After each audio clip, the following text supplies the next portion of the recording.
Здравствуйте, друзья! В эфире Геоэнергетика Инфо. С вами Радайкин Максим и мой сегодняшний собеседник Александр Фролов. Здравствуйте! Здравствуйте, здравствуйте. Энергосистема на Украине потеряла 50% мощности, сообщает Укрэнерго. Украинская электроэнергетика лишилась приблизительно половины генерирующих мощностей, сообщает украинские СМИ со ссылкой на руководителя национального энергохолдинга Укрэнерго Виталия Зайченко. Если зимой отключения имели место быть, то в последнее время все крайне спокойно. Неужели можно потерять половину и чувствовать себя терпимо? Что там с импортом электроэнергии? Александр, вам слово. Ну да, дорогие друзья, вообще это выглядит замечательно. Если взять некоторую динамику из заголовков средств массовой информации, то мы увидим, что Украина за последние года три потеряла 30% мощностей, 70% мощностей, 90% мощностей, 50% мощностей, 30%. Ну, короче говоря, это очень плавающий показатель, который озвучивается в зависимости от того, какой чиновник это озвучивает, от того, какую задачу он перед собой ставит. То есть, например, просит ли он денег. Ну, может ли украинский чиновник чисто теоретически просить денег? Я думаю, каждый из вас, дорогие друзья, легко ответит на этот вопрос. Может ли он так делать? Вот. Потому что если ты просишь денег, то надо сказать: ребята, у нас там все совсем плохо. Ничего не работает, дайте побольше. Вот. Но здесь выходит персонаж и говорит о том, что потеряли примерно 50% мощностей, притом речь про генерацию, притом в основном повреждена та часть оборудования, которая обеспечивает пиковую и регулирующую нагрузку. В период с января по апрель 2026 года вынужденные веерные отключения привели к сокращению реального энергопотребления почти на 6,5 миллиарда киловатт-часов. Да, частота отключений увеличивается и так далее, и так далее, и так далее. Что такое 50%? Да неизвестно, что такое 50% по большому счету. Потому как по состоянию на конец 2021 года Украина обладала электрогенерирующими мощностями примерно в 55 гигаватт. Если мы берем те территориальные изменения, которые произошли к настоящему моменту, мы можем сказать, что на подконтрольной Киеву территории находится, не более 46 гигаватт. Скорее всего, меньше. Скорее всего, нам надо посчитать еще меньше и сократить этот показатель примерно до 40 гигаватт. И вот от какого показателя пляшут украинские чиновники, это огромный вопрос. Пляшут ли они от того показателя, который соответствует энергосистеме Украины образца 2013 года, от показателя, который соответствует энергосистеме Украины образца 2021 года, или же они исходят из тех показателей, которые, на земле сложились. Просто каждый раз, когда украинский чиновник того или иного уровня заявляет о проблемах с электроснабжением, он не просто заявляет о проблемах с электроснабжением. Он либо обосновывает руководству страны какие-то траты, которые необходимо понести, и, соответственно, прикидывает, какую часть этих трат можно, знаете, так вот опускаешь ручки, вытаскиваешь ручки, и вроде как там вот денежки остались, куда ты опускал только что ручки, но что-то могло и налипнуть. Вот чем больше там вот этого всего, и чем лучше ты, так сказать, тем больше может налипнуть. Поэтому проси побольше. И если это президент Украины заявляет, то очевидно, что он просит различного рода помощи у зарубежных партнеров. Там вообще любые могут быть значения, которые подхватываются и нашими СМИ, и серии: вот, посмотрите, как там уничтожена вся их энергосистема. Но в реальности, как уничтожена энергосистема? А сколько электростанций работают? А в каком они состоянии? А как быстро их можно вернуть в строй? Это большие вопросы, ответы на которые из слов чиновников тех или иных уровней мы не получим, потому что они, озвучивая те или иные показатели, во-первых, стараются озвучивать не абсолютные величины, а относительные. И при этом они решают не задачу информирования населения, зарубежных партнеров, они решают задачу пополнения личного кармана.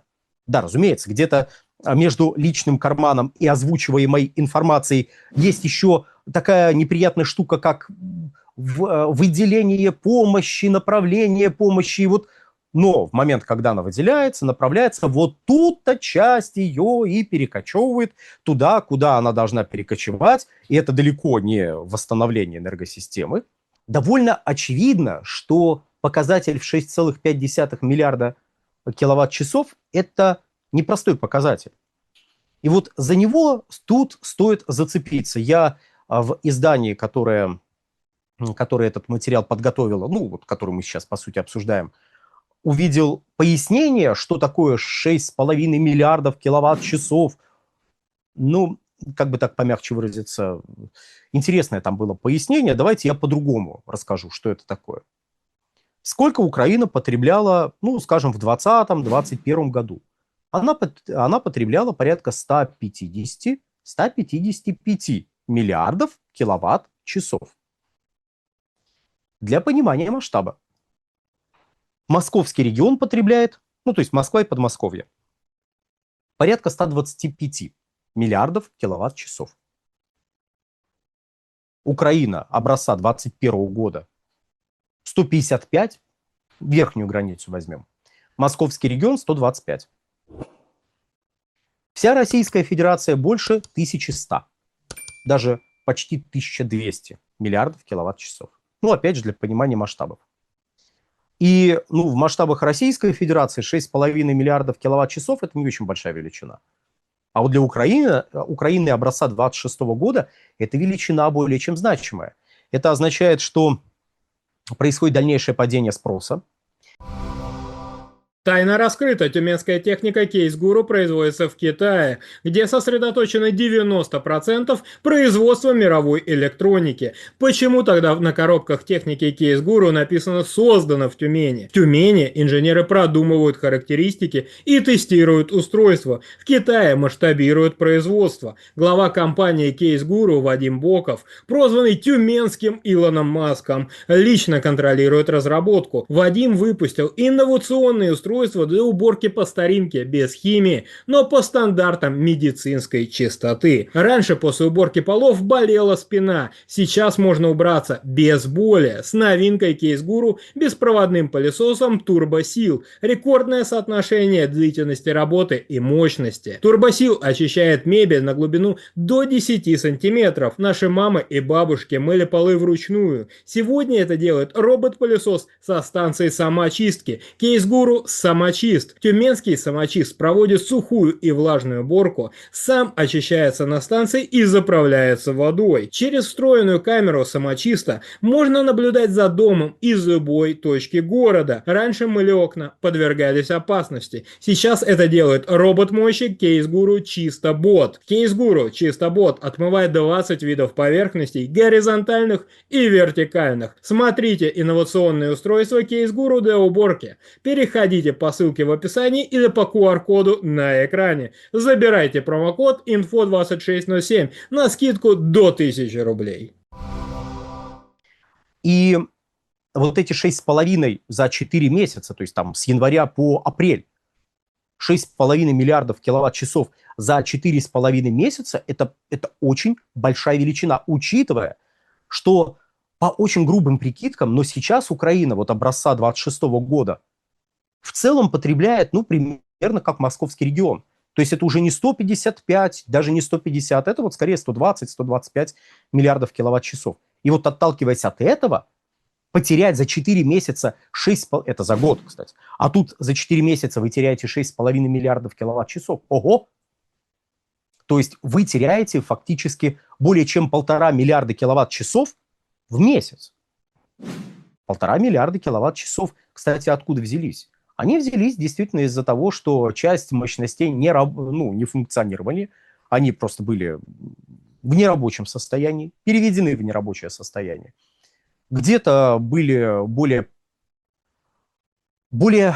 теплые погодные условия, это тоже могло сказываться на энергопотреблении вообще и на потреблении электроэнергии в частности.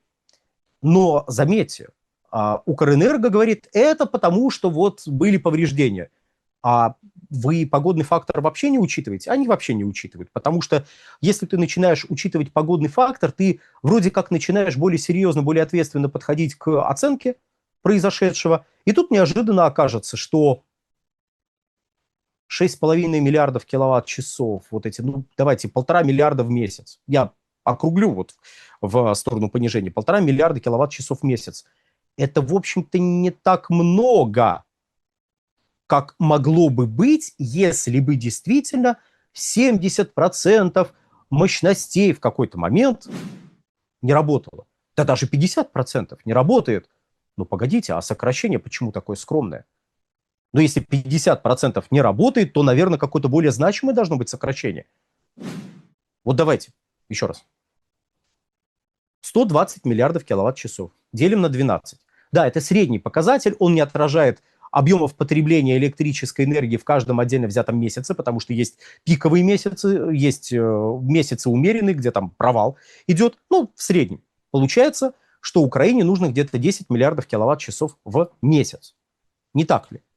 Ну вот 120 делим на 12 месяцев. 10 миллиардов киловатт-часов. Тут 1,5 миллиарда. От 10 миллиардов киловатт-часов это 15%. А вы говорите, у вас там 70% нет, 50% нет.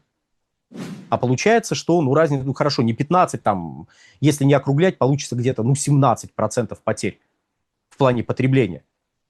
Предположим, что все это никак не связано с погодными факторами, ну, то есть более теплая погода была, и вы поэтому меньше электрической энергии производили. Ну, то есть обогреватель, например, не надо было включать, это значимо. Хорошо, это все из-за повреждений. Но это гораздо более скромный показатель, чем тот, который рисуете вы. Может быть, повреждений у вас было меньше? И действительно, если мы посмотрим в среднемесячном выражении, то выбывших мощностей оказывается заметно меньше тех пиковых 70, 50, да даже 30%, которые рисуют украинские власти. Это с одной стороны. С другой стороны, есть еще одно обстоятельство довольно важное. А именно, а сколько мощностей нужно Украине? И вот тут мы можем провести прямую параллель с московским регионом. Московскому региону нужно примерно 18 гигаватт в пике, не постоянно, в пике. Пиковый спрос мощности примерно 18 гигаватт. То есть, если Украина потребляет столько же, сколько московский регион, сколько потенциально в пике нужно Украине? Ну, примерно 18 гигаватт. И если мы посмотрим на оценки, которые давались зимой, мы увидим, что там рисовалось в моменте, что сейчас доступные мощности составляют 10-12 гигаватт. Но 10-12 гигаватт – это меньше, чем нужно в пике, но в моменте 10-12 гигаватт – это может быть достаточной мощностью для удовлетворения спроса на этой территории. В чем разница? В том, что пиковый спрос рождается из-за неблагоприятных, в первую очередь, погодных условий. Ну, то есть у вас там морозы, у вас резко возрастает спрос, в том числе на электрическую энергию. То есть короткий день, морозы, все в сумме приводит к тому, что потребление электрической энергии у вас растет вообще, ну и в пике может достигать довольно значимых показателей. Тех самых где-то 18 миллиардов 18 гигаватт. В общем, резюмируя, когда вы слышите какие-нибудь высказывания украинских чиновников о том, сколько там, какие доли энергосистемы вдруг неожиданно исчезли, ай-яй-яй, их нет, помните, это не вам, это не для вас. Это совершенно другие задачи решаются. Но спасибо им, что вот сообщили про некоторые абсолютные показатели. Из этих абсолютных показателей можно какие-то выводы делать. И вывод главный, что выбыло где-то 15-17% от необходимого, от того, что требовалось потребителям на подконтрольной Киеву территории. На этом, дорогие друзья, на сегодня все. Всего хорошего. Александр, большое спасибо за комментарий, друзья. Подписывайтесь на Александра Фролова, подписывайтесь на Геоэнергетика Инфо. Ссылки будут в описании и закрепленном комментарии. Там же будут реквизиты для желающих финансово поддержать наш проект, что мы и дальше также бодро вещаем на всех площадках без монетизации и исключительно благодаря вашей финансовой поддержке на Sponsor.ru. Спасибо, до новых встреч.